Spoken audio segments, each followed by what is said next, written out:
Welcome. Sales of nuclear shelters and radiation-blocking air filters are surging in Japan. They're concerned that we're going to have a war there. And of course, this is something that we did not foresee, and certainly the Japanese did not foresee. They say a small company that specializes in building nuclear shelters, generally under people's houses, has received 8 orders in the month of April alone, compared with 6 orders that they received during a typical year. So if you annualize that out, even though we're not finished with April yet, that would be a 1,500% increase. These things are not cheap either. The air purifier for 6 people sells for about $5,600. One that would be for 13 people and the kind of shelter that they're talking about underneath a house would be about $15,500. And they say they can't even keep up with demand. They said it takes time and money to build a shelter, but all we hear these days is, I need one now. It just goes to show that you have to prepare in advance. Who would have thought when we voted for Donald Trump that one of his first priorities would be to attack North Korea, that we would become, again, the world's policeman in an area of the world where we first became the world's policeman, where we didn't get a declaration of war by President Truman. 64 years after the ceasefire, we see that China is using North Korea as leverage to get trade considerations out of the United States instead of the other way around. As I've pointed out before, it is China that has a massive concern about the immigration that can occur if there was a war, the massive number of refugees that could go into China as well as into Russia. That's why they have forward-placed a lot of military at the borders to keep that from happening. They've already had situations where there's been a massive release of North Korean prisoners, criminals, into their society. And of course, no society can handle uncontrolled immigration. China knows it. Russia knows it. Americans know it, except for the American left. And some people in France even understand that. We will see with the runoff election whether they truly understand that.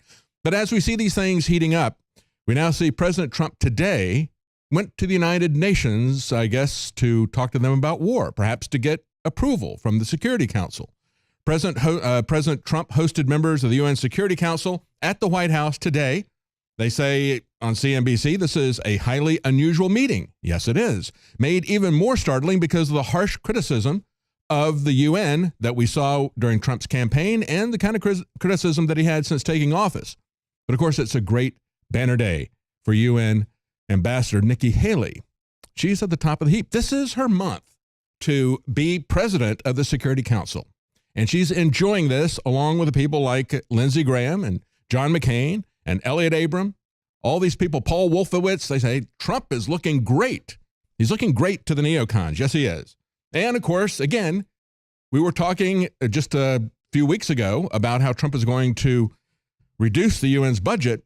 But now it appears that we're going to maybe make some concessions to the UN as well as to China if the UN will allow us to spend more of our blood, more of our treasure in Korea in another war, presumably for the UN, because they keep saying in these establishment papers and Reuters, they say, well, this is in defiance of UN sanctions the North Koreans are, so the U.S. has to do something about it.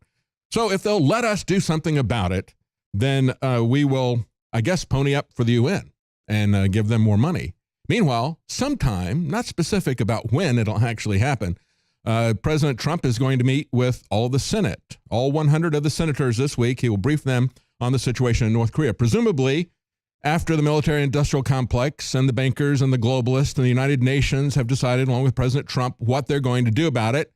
They will then inform the Senate, which I guess is an improvement. Panetta, when he was defense secretary, remember we had that back and forth between Senator Sessions, and Senator Sessions had, well, you would certainly go to the American Congress for a declaration of war. And he goes, no, we would talk to our allies, we would talk to the United Nations, and then we might tell Congress what's going on. And now that's exactly what we see happening.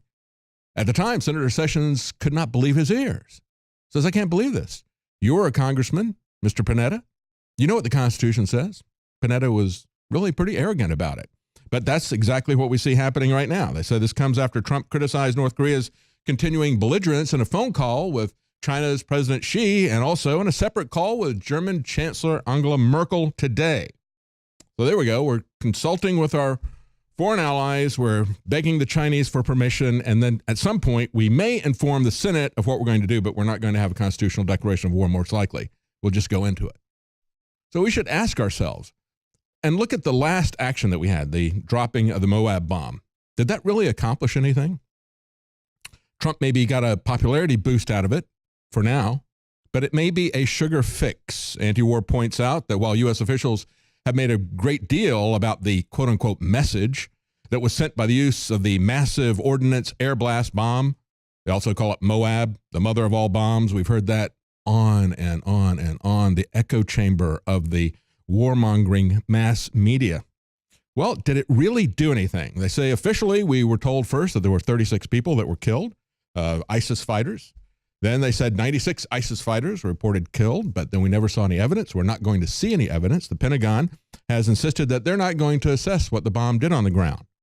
Reuters reporters have actually visited the site, and they are coming up short on evidence. They say they can't see anything other than a scarred mountainside and a bunch of burnt trees. They found no obvious crater. They didn't find any bodies. But here's the most damning part of it. We were told that they had to use that giant bomb not to impress us because they got the biggest bomb, but because they had to take out the tunnels. Yet what's happening? We have Afghan soldiers in the area exploring the tunnel system beneath the site of the bombing, which was apparently still intact. You see, the Moab bomb isn't really set up to take out tunnels. There's an MOP, a bunker buster bomb, that has actually been used in the past for that, but this is the first time Moab was used. Moab has not been used before because what it does is it creates a 1 mile radius blast surface that is very difficult to control in terms of collateral damage, killing innocent civilians, for example. And it is not set up to go after the tunnels. That's the bunker buster bomb. And so they dropped this bomb, but yet we were told immediately. The Pentagon said it was the right bomb in the right time, in the right place. Well, maybe it wasn't, and maybe they knew that, which is why they came out with that pronouncement. So there's no evidence that's going on there. They're looking at the tunnel system, which still exists. And then meanwhile, we see that maybe they have rekindled this war that began under George W. Bush. Was it really mission accomplished? He didn't accomplish the mission. We're still there. We were there throughout all 8 years of the Obama administration. Now we're kindling this up to a much larger war. There was a Taliban attack on a North Afghanistan army base that killed at least 163 last week. There was a national day of mourning following Friday's attack on the army base. They say the death toll is continuing to rise, and so is the anger of the people in Afghanistan. They're calling for security officials to resign after yet another high-profile failure. So 163 people killed at an Afghanistan army base. Today, we had U.S. Defense Secretary James Mattis arrive in Afghanistan.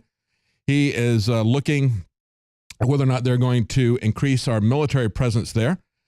And they had a suspected Taliban insurgent set off a car bomb at the U.S.-operated base in Afghanistan, according to officials. At least 4 people were reportedly killed, 6 others wounded. The attacker detonated the car bomb at the entrance to Camp Chapman, a secretive facility manned by U.S. forces and private military contractors. That's reported by RT. They say at least 4 security guards were killed, 6 others wounded in the attack in the eastern province of Khost.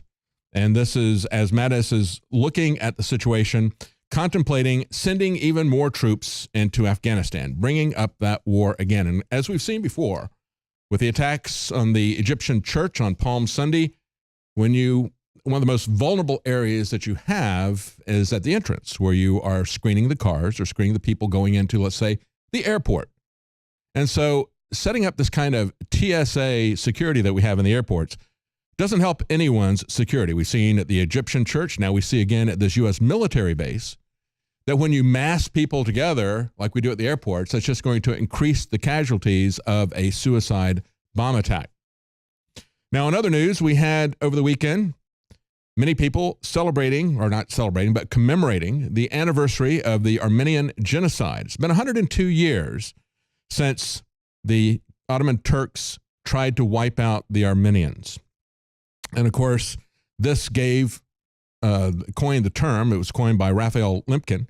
He coined the term genocide, a deliberate, systematic attempt to eliminate an entire people or an entire race.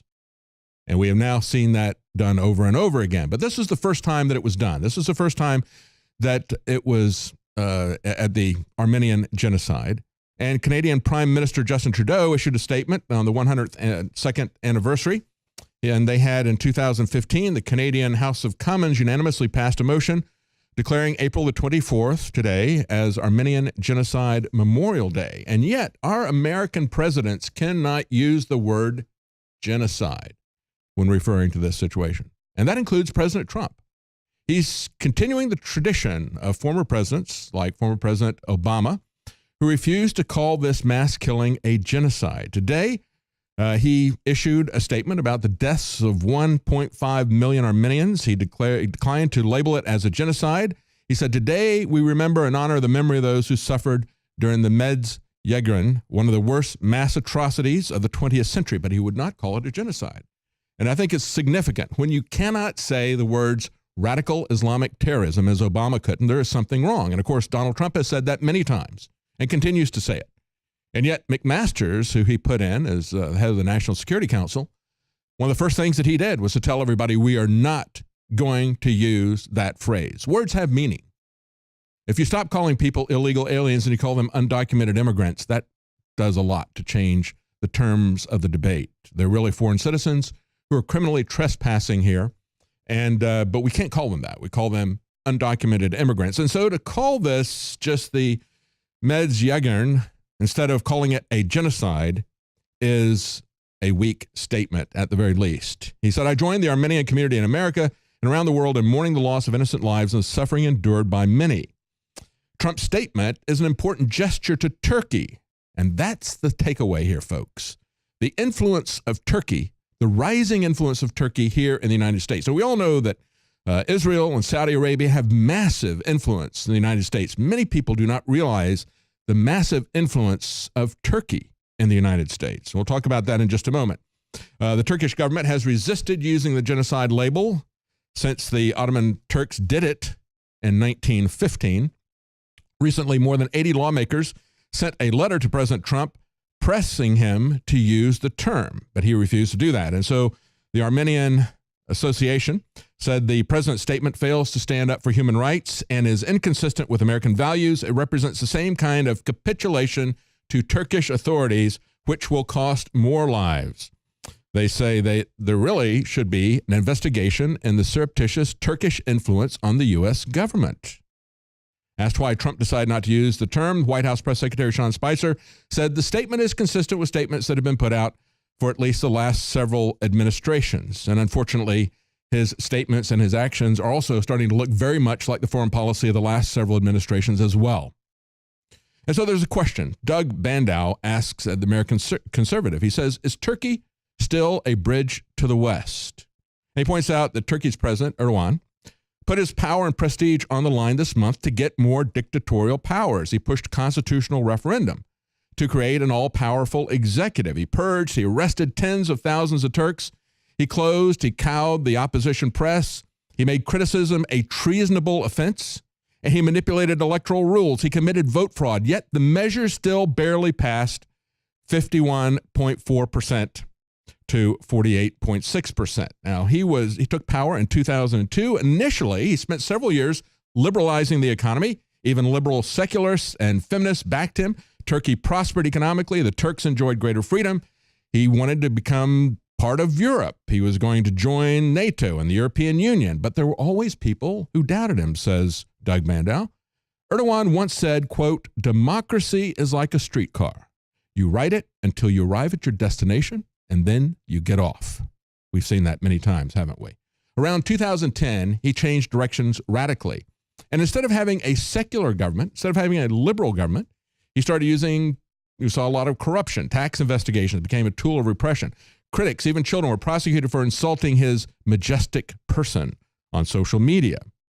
And then, after spending a lot of time cooperating with Fethullah Gulen, an Islamic imam who has over 1,000 schools worldwide. As a matter of fact, here in the United States, the Gulenist movement gets $500 million with a B, taxpayer dollars in charter schools for their schools. Now, they're here in America, they are, of course, not openly Islamic because they want our money.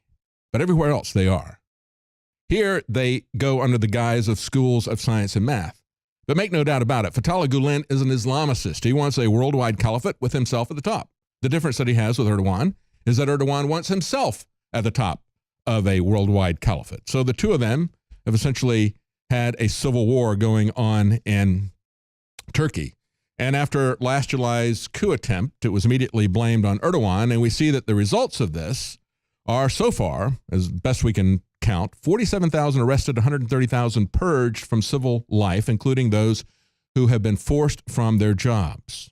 So the question is, 102 years ago, we had massive genocide in Turkey.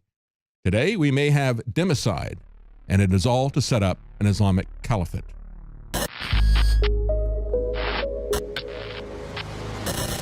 This is one of the biggest secrets out there. The missing link of why our ancestors, whether you were in Africa or ancient Albion, which is England today, why our ancestors were so much stronger. I mean, there are huge archaeological reports, all sorts of anthropology studies, you can look them up for yourself, that show that humans, just an average farmer of 10,000 years ago in England, was stronger than Olympic athletes today. In the final equation, everyone knows our modern society has lost its vitality. The sperm counts are down like 90%. People are falling apart. They're totally depressed. They're unhappy.